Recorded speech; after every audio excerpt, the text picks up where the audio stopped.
Selama-lamanya Yesus yang kami sembah dalam hidup kami. Apapun yang kami hadapi hari-hari ini, satu hal yang kami harus lakukan, tetap menyembah Yesus. Sebab di bawah kolong langit ini tidak ada nama lain yang olehnya kami dapat diselamatkan selain di dalam nama Yesus Kristus, Tuhan kami, Allah kami yang hidup. Kami mengucap syukur ya Bapa yang baik, sebab kami ada dan diam di hadirat Tuhan. Secara khusus di hari ini ketika kami mengambil waktu untuk merendahkan diri di hadapan Tuhan. Betul kami ada terpisah ruang dan waktu ya Tuhan. Tapi satu hal kami percaya, ketika kami bersekutu, ketika kami bersama-sama memuji menyembah Tuhan, dan kami percaya ada hadirat Tuhan, ada lawatan Allah, ada kuasa Allah dalam kehidupan setiap kami. Malam hari ini ya Bapa, sebelum kami menaikkan setiap apa yang menjadi formulir pokok-pokok doa kami berdoa sebab kami percaya Yesus Kristus Tuhan kami adalah Allah yang hidup. Kami berdoa sebab kami percaya doa orang benar bila dengan yakin didoakan sangat besar kuasanya. Kami berdoa sebab kami tahu Tuhan kami mendengar doa kami. Kami berdoa sebab kami percaya apa yang kami minta dalam nama Yesus Tuhan, Engkau akan mengadakannya bagi kami supaya Bapa dipermuliakan di dalam Anak. Terima kasih buat hadirat-Mu di rumah kami masing-masing. Tiba saat yang indah bagi setiap kami ya Allah Roh Kudus, urapan-Mu kami minta, kuasa-Mu, roh hikmat dan wahyu menuntun kami, mengajar kami untuk kami mengerti akan setiap firman yang akan kami dengar. Pimpin kami ya Allah Roh Kudus, sehingga kami memiliki telinga seperti seorang murid yang mendengar Engkau, dan dimampukan kami untuk menjadi pelaku-pelaku firman-Mu dalam kehidupan masing-masing kami. Terima kasih ya Bapa yang baik. Di dalam nama Tuhan Yesus Kristus kami berdoa. Sama-sama kita katakan amin. Haleluya. Saudara dikasih dalam Tuhan, kita bersyukur karena malam hari ini kita boleh kembali ada pujian penyembahan di rumah kita, iya kan? Dan bukan hanya itu, kita juga akan kembali mendengarkan firman Tuhan. Dan bukan hanya sampai di situ, kita juga akan kembali berdoa bersama-sama. Kita percaya Alkitab dengan jelas mencatat bahwa orang yang mencari Tuhan akan berjumpa dengan Tuhan, dan orang yang berjumpa dengan Tuhan tidak akan pernah dikecewakan. Katakan amin. Haleluya. Nah, saudara dikasih dalam Tuhan, umat Tuhan, hari ini dalam doa puasa tanggal 20 November saya mau angkat satu renungan firman Tuhan buat setiap kita tentang jangan pernah menyerah. Sama-sama bilang sama saya nggak boleh menyerah. Sama-sama bilang sama saya nggak boleh menyerah. Kenapa kita nggak boleh menyerah? Karena kita tahu Tuhan Yesus nggak pernah menyerah untuk ngurusin hidup kita.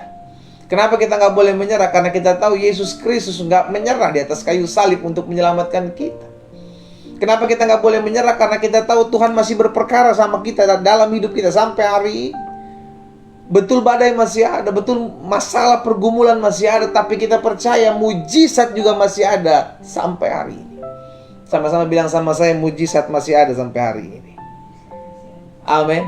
Kalau kita percaya mujizat masih ada sampai hari ini, jangan menyerah dong. Mungkin sebagian kita berkata, tapi saya udah gak kuat pendeta. Mungkin ada suami-suami yang bilang, saya udah gak tahan dengan istri saya pendeta. Mungkin ada istri yang bilang, saya udah gak kuat dengan suami saya, tapi izinkan saya mengingatkan malam hari ini, Tuhan belum selesai dalam hidup kita, saudara. Dia masih mau buat sesuatu asalkan kita tidak menyerah. Dia masih mau kerjakan mujizat asalkan kita tetap mau berjuang. Bagian kita buat, bagian kita kerjakan. Karena kita tahu sampai hari ini dan sampai selama-lamanya Yesus Kristus Tuhan kita tidak pernah berubah. Penulis Ibrani jelas katakan, Yesus Kristus tetap sama dulu, sekarang, sampai selama-lamanya. Dia tetap Allah, Dia tetap buat mujizat, Dia tetap luar biasa. Habakuk pasalnya yang ketiga, ayatnya yang ke-17 sampai dengan ayat 19. Habakuk pasal 3 ayat 17 sampai dengan 19. Saudara lihat, perhatikan ayat ini. Ini suatu keadaan, suatu peristiwa di mana pada saat itu terjadi goncangan, ya kan, tapi tidak menggoncang iman Habakuk pada saat itu. Saudara lihat ya, Habakuk pasal 3 ayat 17 sampai dengan ayat 19. Sekalipun pohon ara tidak berbunga, sekalipun pohon anggur tidak berbuah, hasil pohon zaitun mengecewakan, sekalipun ladang-ladang tidak menghasilkan bahan makanan, sekalipun kambing domba terhalau dari kurungan, dan tidak ada lembu sapi dalam kandang, aku ngeluh, aku marah sama Tuhan, aku kecewa sama Tuhan. Apakah Habakuk bilang begitu? No. Habakuk tidak komplain dengan keadaan yang terjadi. Ini yang seringkali saya bilang, jangan sampai hidup kita dikuasai oleh keadaan, tapi biarlah kita menguasai setiap keadaan yang terjadi. Kenapa? Karena keadaan. Ada dua keputusan yang terjadi dengan keadaan yang terjadi. Either keadaan saat itu bisa menjadi batu sandungan buat kita untuk hancur hidup kita, tapi keadaan saat itu bisa menjadi batu loncatan buat kita untuk kita melihat janji Tuhan tergenapi dalam hidup kita. Habakuk tahu betul tentang hal ini, sehingga dia bilang, sekalipun pohon ara tidak berbunga, sekalipun pohon anggur tidak berbuah, bahkan hasil pohon zaitun mengecewakan, sekalipun ladang-ladang tidak menghasilkan bahan makanan, kambing domba terhalau dari kurungan, tidak ada lembu sapi dalam kandang, berarti tidak ada alasan untuk saya selalu bersyukur, tapi saya tetap mau memutuskan untuk bersyukur. Itu sebabnya ayat 18 Habakuk bilang begini, namun aku akan bersorak-sorak di dalam Tuhan. Dia nggak punya alasan untuk bersorak-sorak dalam Tuhan. Keadaan mengecewakan, keadaan tidak bisa membuat dia mempengaruhi iman dia kepada Tuhan. Aku akan tetap memutuskan untuk bersorak-sorai. Sama-sama taruh tangan kanan kita di dada, sama-sama bilang sama saya, apapun yang terjadi, sama-sama bilang sama saya, apapun yang terjadi, saya tetap akan mau bersorak-sorai di dalam Tuhan. Amin. Sekalipun keadaan menakutkan, sekalipun ada hal-hal yang membuat engkau khawatir, ada hal-hal yang membuat engkau kecewa, sakit hati, tapi izinkan firman Tuhan malam hari ini, sudah dikasih dalam Tuhan, mengingatkan kita, mendidik kita agar tetap memutuskan untuk bersorak-sorai apapun yang terjadi. Bukan gak ada alasan Habakuk ngomong seperti itu. Kita lihat selanjutnya ya. Namun aku akan bersorak-sorak di dalam Tuhan, aku akan beria-ria di dalam Allah yang menyelamatkan aku. Jadi bukan soal keadaan, tapi bagaimana soal pemeliharaan Tuhan tetap berlaku sekalipun keadaan mengecewakan. Oh, haleluya. Habakuk tahu betul akan hal ini, sehingga dia nggak mau menyerah sekalipun keadaan mengecewakan. Dia nggak mau menyerah sekalipun keadaan menyakitkan. Dia nggak mau hidup berdasarkan apa yang dia hadapi, tapi dia mau hidup berdasarkan apa yang menjadi kasih Allah dalam kehidupannya. Tetapi aku akan bersorak-sorak di dalam Tuhan dan beria-ria di dalam Allah yang menyelamatkan aku. Ayat 19, perhatikan. Allah Tuhanku itu kekuatanku. Ia membuat kakiku seperti kaki rusa. Ia membiarkan aku berjejak di bukit-bukitku. Saudara tahu, ketika Habakuk menyampaikan apa yang menjadi permasalahan pada saat itu, ada alasan untuk Habakuk bisa kecewa. Tapi Habakuk mengerti, hidupku bukan berdasarkan akan apa yang aku lihat, tapi hidupku berdasarkan apa yang aku percaya kepada Allah. Itu yang mesti kita pegang. Sehingga benarlah apa yang dikatakan Rasul Paulus, kita hidup bukan karena melihat, kita hidup karena percaya. Makanya setiap hari saya membagikan kebenaran firman Tuhan melalui renungan singkat dalam program Bible and Coffee di akun YouTube channel saya, Glenn Latuheru. Untuk apa? Supaya kita hidup bukan karena melihat, agar hidup kita karena percaya. Kenapa kita percaya? Karena janji Tuhan ya dan amin. Kenapa kita percaya? Karena kita tahu Yesus kita tidak pernah berubah dulu, sekarang, sampai selama-lamanya. Janjinya iya dan amin. Janjinya pasti tergenapi. Janjinya pasti terjadi. Makanya Habakuk mengajarkan kita malam hari, jangan hidup gampang menyerah. Jangan cuma gara-gara engkau dikecewakan oleh pelayan-pelayan Tuhan di gereja, lu lari mundur, gak lagi beribadah, gak lagi melayani Tuhan. Jangan cuma gara-gara disakiti, dikecewakan dalam rumah tanggamu, lalu bentar-bentar ngomong cerai aja. Sudah dikasih dalam Tuhan. Jangan lemparkan kutuk dalam rumah tangga kita.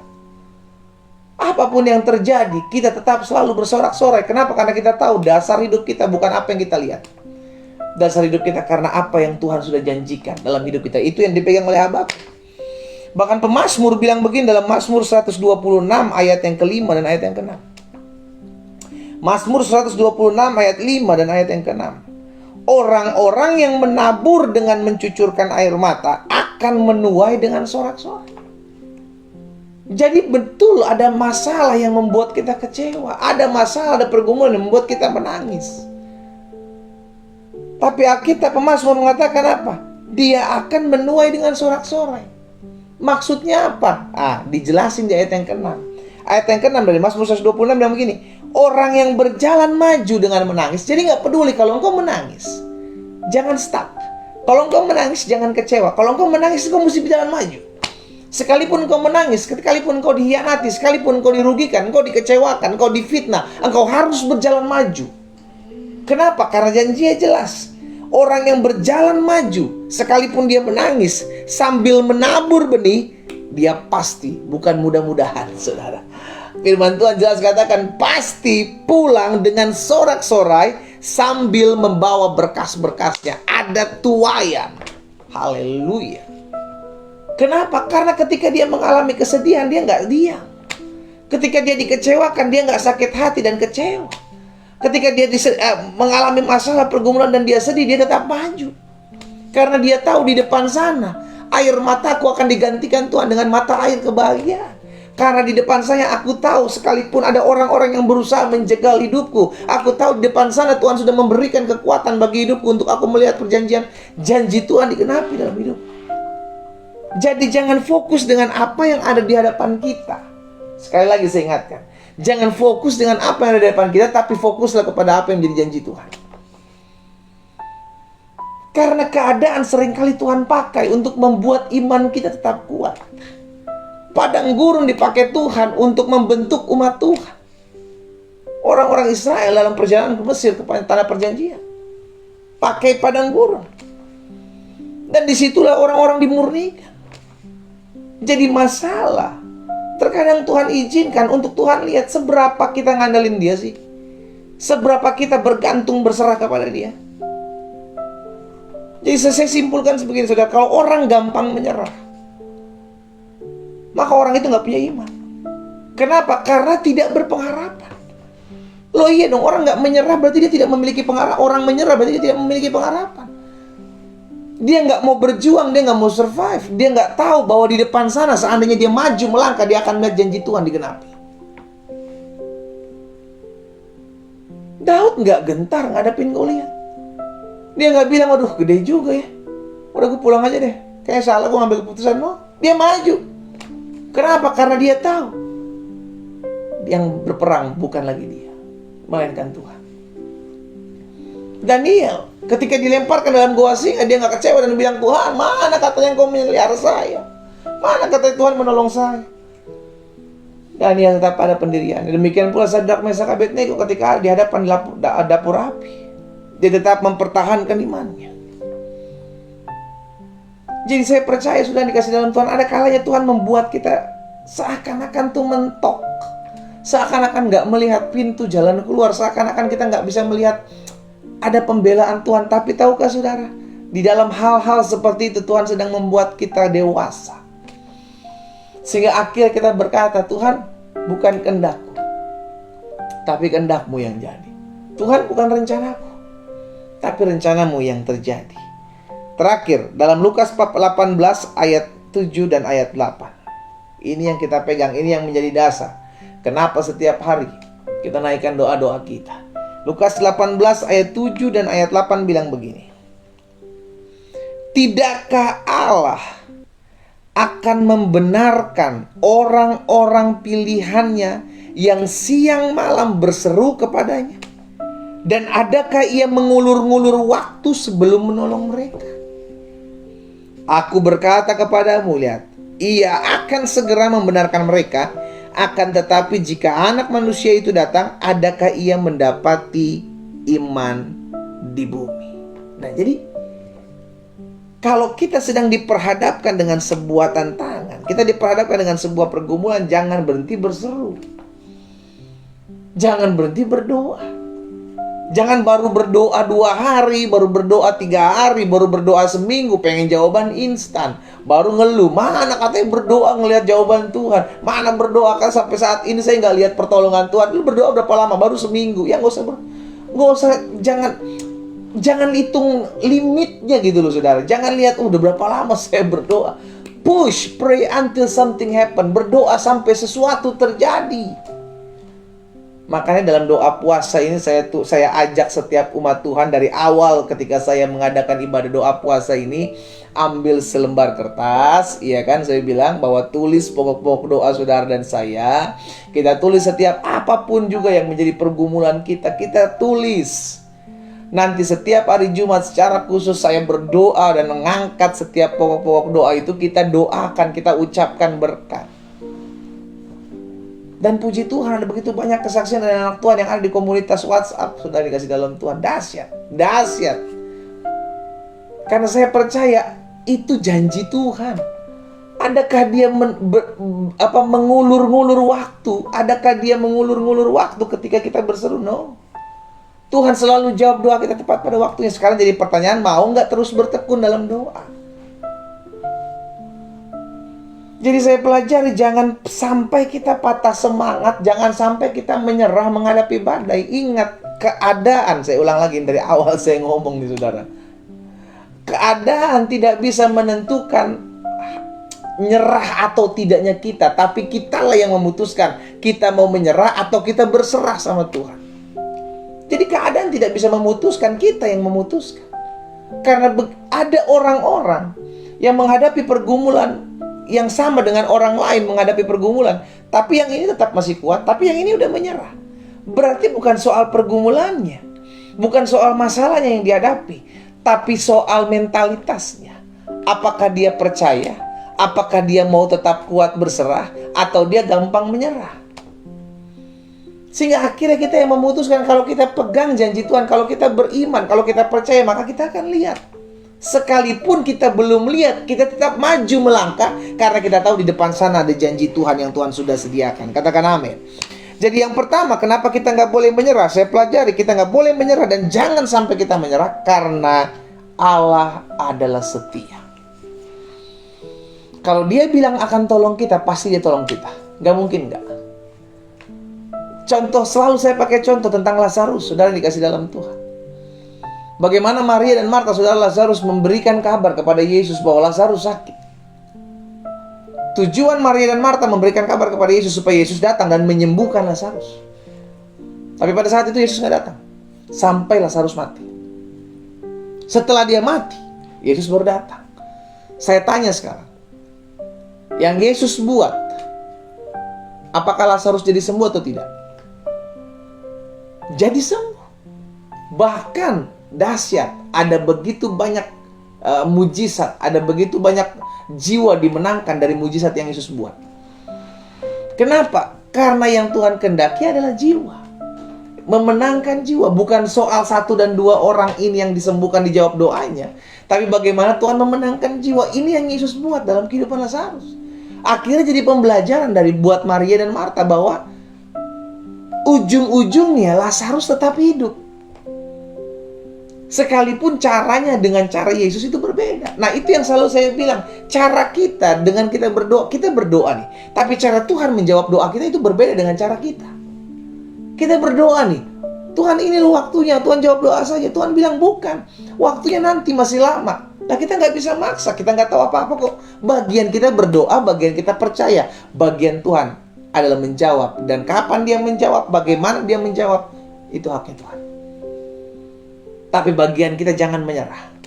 Bagian kita tetap terus lakukan apa yang menjadi bagian kita. Bagian kita berjuang, bagian kita maju, bagian kita melangkah. Dan bagian kita percaya. Kita akan lihat perkara-perkara dahsyat ya. Jadi yang pertama saya pelajari, kenapa kita nggak boleh menyerah. Karena Allah adalah setia terhadap janjinya. Dia janji. Apa yang dia janjikan? 1 Korintus 10 ayat 13 bagian B bilang begini, saudara.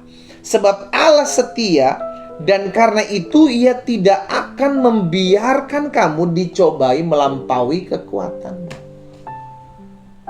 Jadi karena kasih setia Tuhan, maka Tuhan mampukan kita untuk tidak melebihi apa yang menjadi limit kekuatan kita. Jadi jangan pernah bilang, aduh gue udah gak kuat nih, aduh gue udah gak sanggup. Bukan kita yang gak kuat, bukan kita yang gak sanggup, kitanya gak mau berjuang. Sebenarnya Tuhan tahu apa yang menjadi kekuatan kita, apa yang menjadi kapasitas kita untuk mampu menghadapi setiap badai. Janjinya jelas kok. Sebab Allah setia, karena itu Ia tidak akan membiarkan kamu dicobai melampaui kekuatanmu. Saudara punya anak. Kalau saudara punya anak, saudara suruh anak saudara, pasti yang saudara tahu anak saudara mampu untuk mengerjakannya. Nggak mungkin kita suruh anak kita yang umur 2 tahun untuk buka ban, untuk tambal ban, saudara.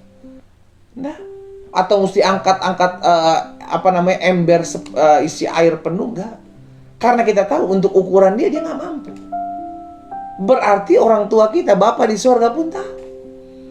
Semampunya kita dia akan berikan itu. Dan setiap orang punya kemampuan yang berbeda-beda. Dan tiap orang diberikan dan diizinkan masalah juga yang berbeda-beda sesuai dengan kemampuan. Jadi yang pertama saya pelajari, kenapa kita nggak boleh menyerah? Karena Allah adalah setia terhadap janjinya. Apa janjinya? Dia tidak akan pernah membiarkan kita mencobai kita lebih daripada kekuatan kita. Yang kedua, kenapa kita nggak boleh menyerah? Karena Tuhan sudah menyediakan jalan keluar. Jadi jangan buat jalan pintas. Ya, yang Tuhan beri selalu jalan keluar, bukan jalan pintas. Apa bedanya jalan pintas dengan jalan keluar? Kalau jalan pintas kita nggak mau dibentuk, kita nggak mau diproses, kita maunya instan. Di tengah jalan kita selesai. Itu jalan pintas. Tapi jalan keluar kita harus menyelesaikan proses pendidikan dari SD, SMP, SMA, perguruan tinggi, lalu kerja. Nggak ambil ijazah palsu. Yang langsung tiba-tiba saya udah S1, saya udah S2. Padahal nggak ngalamin itu yang saya bilang jalan pintas. Yang Yesus kasih itu jalan keluar. Apa itu jalan keluar? Jalani prosesnya dulu, jalani pembentukannya dulu, jalani pendewasaan iman dulu, baru engkau akan lihat hasilnya. Jadi yang kedua saya pelajari, kenapa kita nggak boleh menyerah? Karena Tuhan sudah sediakan jalan keluar. Sama-sama bilang sama saya pasti akan lihat jalan keluar. Sama-sama bilang sama saya pasti akan lihat jalan keluar. Kita belum tahu kapan Tuhan buat jalan itu. Tapi yang kita tahu Dia sudah sediakan. Melalui apa? Melalui caranya bagaimana? Kapan Dia buat? Itu bukan urusan kita. Bagian kita apa? Terus melangkah. Bagian kita apa? Jangan menyerah. Ya. Jadi yang pertama, kita nggak boleh menyerah karena Allah adalah setia terhadap janjinya. Kita nggak boleh menyerah yang kedua karena Tuhan sudah menyediakan jalan keluar. Bukan jalan pintas. Sekali lagi saya bilang, jalan pintas itu selalu dari setan, saudara kasih dalam Tuhan. Nggak ada jalan pintas yang dibuat oleh Tuhan. Tuhan selalu kasih jalan keluar. Proses dulu, baru engkau keluar sebagai orang yang menang. Ya, yang ketiga, karena kita nggak boleh menyerah. Kenapa kita nggak boleh menyerah? Karena yang ketiga saya pelajari, karena kita tidak menanggung masalah kita sendiri. Kita nggak menanggung pergumulan kita sendiri. Ada Tuhan yang menopang kita, ada Tuhan yang menyertai kita. Karena itu pastikan bahwa bagian kita kerjakan. Filipi 4 ayat 13. Rasul Paulus jelas katakan ini, segala perkara dapat ku tanggung, segala masalah dapat ku hadapi, setiap pergumulan dapat ku selesaikan di dalam apa? Yesus yang memberi kekuatan kepadaku. Jadi Alkitab jelas katakan kita tidak menanggungnya sendiri. Saudara tahu kenapa Elia stres ngadepin Isabel? Karena Elia bilang semua nabi-nabi sudah melarikan diri Tuhan, hanya aku seorang diri. Orang yang merasa berjuang seorang diri dia lemah. Orang yang merasa berjuang seorang diri dia nggak kuat. Orang yang merasa berjuang seorang diri dia gampang menyerah. Kenapa? Karena dia berpikir nggak ada yang menopang saya. Tapi hari ini kita diingatkan, kita nggak pernah seorang diri. Sama-sama taruh tangan kanan kita di dada. Sama-sama bilang sama saya nggak pernah berjalan seorang diri. Sama-sama bilang sama saya, ada Roh Kudus menyertai hidup saya. Amin. Kita nggak pernah berjalan seorang diri. Jadi dalam masalahmu, dalam pergumulanmu, izinkan saya sebagai teman sekerja Tuhan. Engkau tidak pernah berjalan seorang diri, Pak, menghadapi rumah tanggamu. Bu, engkau tidak pernah berjuang seorang diri menghadapi keluarga rumah tanggamu. Orang-orang muda, engkau tidak pernah berjuang seorang diri menghadapi masa mudamu. Karena Tuhan sudah berjanji hari depan yang penuh harapan itu Tuhan berikan kepadamu. Hari ini kita diingatkan, kita nggak boleh menyerah. Karena Tuhan nggak mau lihat anak-anak yang mudah menyerah. Kita nggak mau jadi anak-anak gampangan yang ada baru masalah sedikit kita kecewa, ada masalah sedikit kita sakit hati, ada masalah sedikit kita mundur dari pelayanan. No. Ada masalah kita hadapi, ada masalah kita harus maju, ada masalah ada air mata kita maju karena kita tahu kita akan menuai dengan sorak-sorai. Dan yang ketiga saya pelajari, karena kita tidak menanggung seorang diri, yang membuat kita lemah, yang membuat kita patah semangat, yang membuat kita kecewa, yang membuat kita mundur dari segala aktivitas kita melayani Tuhan. Karena kita merasa berjuang seorang diri. Dan itu adalah permainan licik iblis yang membuat setiap kita down. Hari ini kita diingatkan. Alkitab jelas katakan, Dia adalah Allah Immanuel. Allah yang sekali-kali tidak pernah meninggalkan kita. Allah yang sekali-kali tidak pernah membiarkan kita. Dia ada menyertai kita dalam kita menghadapi setiap pergumulan kita. Ya, yang keempat, yang terakhir. Kenapa kita nggak boleh menyerah menghadapi setiap masalah, menghadapi setiap pergumulan? Yang pertama, karena Allah adalah janji. Allah adalah setia terhadap apa yang Dia janjikan. Apa yang Dia janjikan, Dia berjanji, aku tidak akan membiarkan kau seorang diri. Apa yang Allah janjikan, Allah menjanjikan bahwa kekuatan yang tidak terbatas itu akan aku berikan kepadamu. Apa yang Allah janjikan, bahwa pencobaan-pencobaan yang kamu alami tidak akan melebihi kekuatanmu. Apa yang Allah janjikan, singa muda boleh melanda kelaparan, tapi orang-orang takut akan Tuhan tidak akan kekurangan suatu apapun yang baik. Begitu banyak janji Tuhan. Dan apa yang Dia janjikan, semua digenapi. Hanya kapan bagian kita adalah percaya. Ada waktunya Tuhan akan buat hidupmu melihat perkara-perkara dahsyat yang dikerjakan dalam hidupmu. Dan yang kedua, kenapa kita nggak boleh menyerah? Yang kedua, karena Tuhan sudah menyediakan jalan keluar buat setiap kita. Bukan jalan pintas, ingat, jalan keluar. Selalu kita selesaikan masalahnya, Tuhan sudah sediakan jalan keluar buat kita. Dan yang ketiga, kenapa kita nggak boleh menyerah? Karena kita nggak menanggung sendirinya. Ada Roh Kudus yang bersama-sama dengan kita.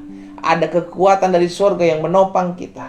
Ada kemampuan, hikmat dari Tuhan yang menuntun kita tatkala kita menghadapi masa-masa sukar. Dan yang keempat, yang terakhir, kenapa kita nggak boleh menyerah? Karena Dia adalah Bapa yang baik. Bapa yang baik, Dia adalah Bapa yang baik. Dia Bapa yang bertanggung jawab atas hidup saudara dan saya.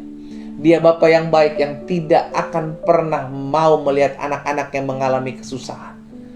Justru terkadang melalui kesusahan-kesusahan yang dibuat oleh manusia dalam hidup saudara dan saya, Dia pakai untuk menjadi jalan-jalan Dia yang sempurna. Jadi jangan takut ketika engkau merasa dirugikan. Jangan takut ketika engkau merasa difitnah, engkau merasa mengalami ketidakadilan. Jangan takut, jangan stres, jangan balas.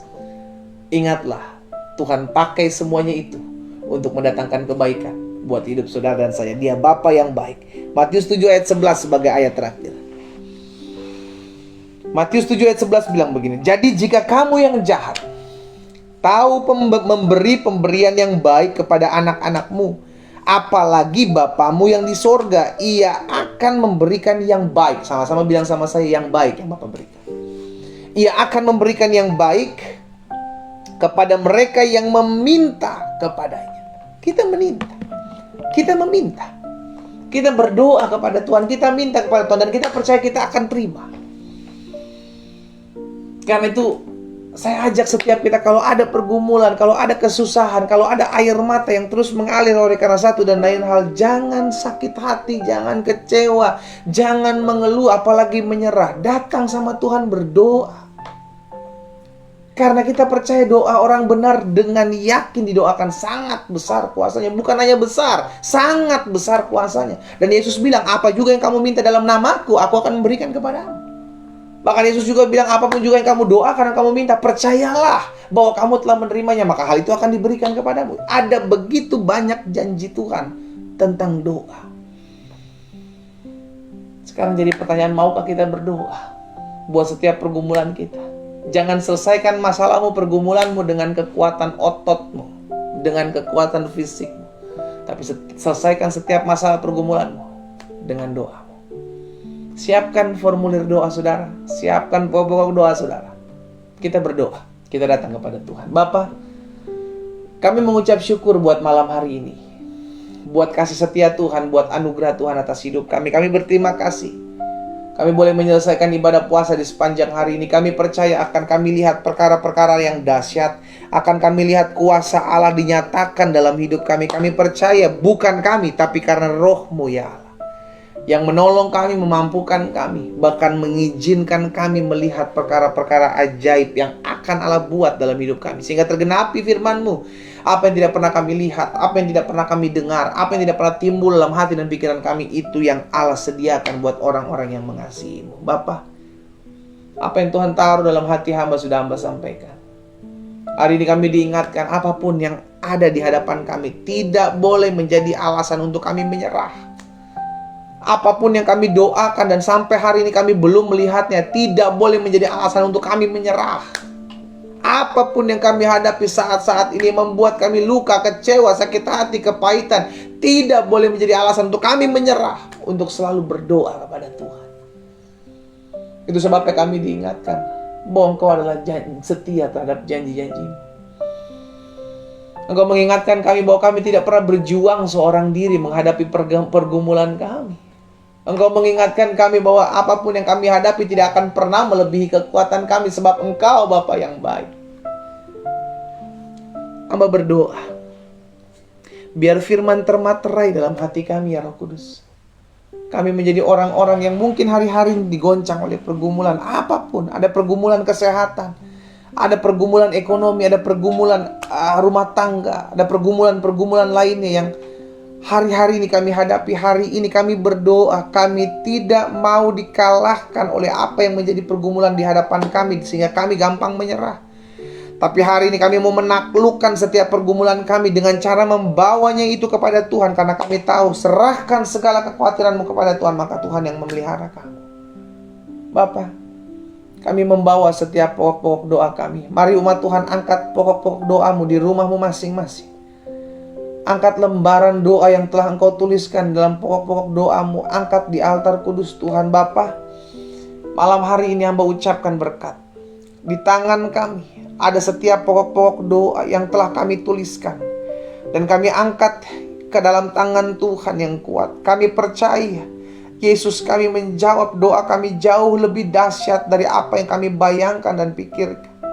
Sehingga tergenapi firman-Mu Tuhan, kami akan terkagum-kagum dengan karya-Mu yang ajaib. Kami akan terkagum-kagum dengan apa yang Tuhan kerjakan, Tuhan buat dalam hidup kami. Engkau lakukan segala apa yang terbaik dalam hidup kami. Kami mengangkat setiap pokok-pokok doa kami. Kami mengangkat setiap formulir doa kami. Kami bawa ke dalam altar kudus Tuhan. Bapa, hamba ucapkan berkat di dalam nama Yesus. Sehingga setiap formulir doa yang terangkat, yang di dalamnya ada tulisan-tulisan, ada pokok-pokok doa, hamba berdoa dalam nama Yesus. Tuhan menjawab setiap doa-doa mereka. Tuhan mendengar seluruh doa mereka. Bahkan apa yang mereka tidak tuliskan, yang ada dalam hati mereka, yang Tuhan lihat, aku berdoa dalam nama Yesus Kristus. Tuhan, dibukakan pintu-pintu anugerah atas hidup mereka. Di dalam nama Yesus, terjadi apa yang mereka doakan. Terjadi apa yang mereka doakan. Terjadi apa yang mereka doakan.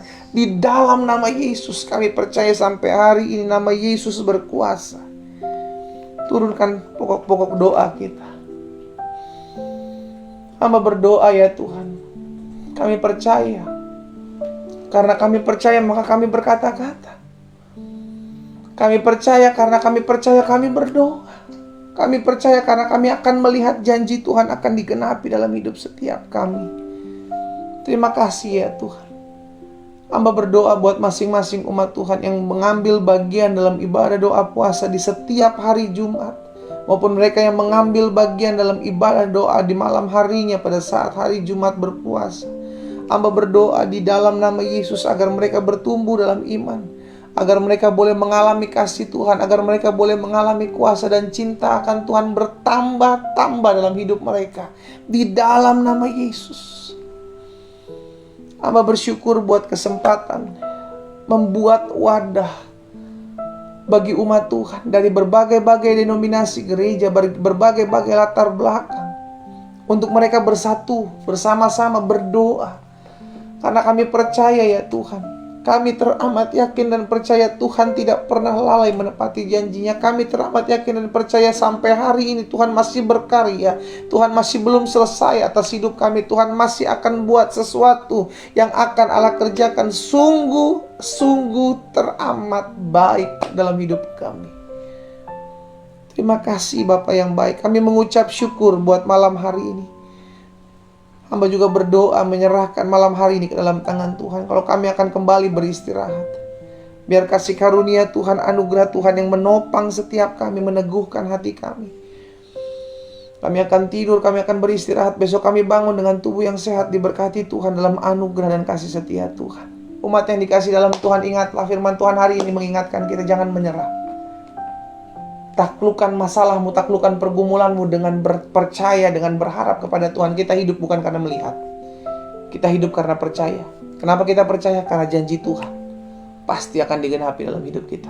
Arahkan kedua tanganmu kepada Tuhan dan terimalah berkat Tuhan. Bapa, Hamba ucapkan berkat buat umatmu. Dalam berkat nama Bapa, Anak dan Roh Kudus, di dalam nama Tuhan Yesus Kristus, turunlah berkat surgawi atas hidup mereka. Kasih karunia anugerah Allah turun atas hidup mereka, dan penyertaan kuasa Roh Kudus menuntun mereka dan damai sejahtera. Bahkan mereka beristirahat dalam penuh kasih Tuhan, dengan penuh kedamaian, dengan penuh perlindungan daripada Tuhan Yesus Kristus.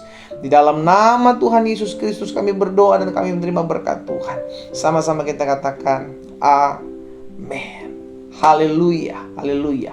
Saudara dikasih dalam Tuhan, kita akan kembali ketemu hari Senin dalam ibadah doa pagi, dan terus bersekutu dalam Tuhan, terus percaya janji Tuhan, karena kita akan melihat pertolongan Tuhan yang ajaib nyata dalam hidup kita. Selamat malam, selamat beristirahat.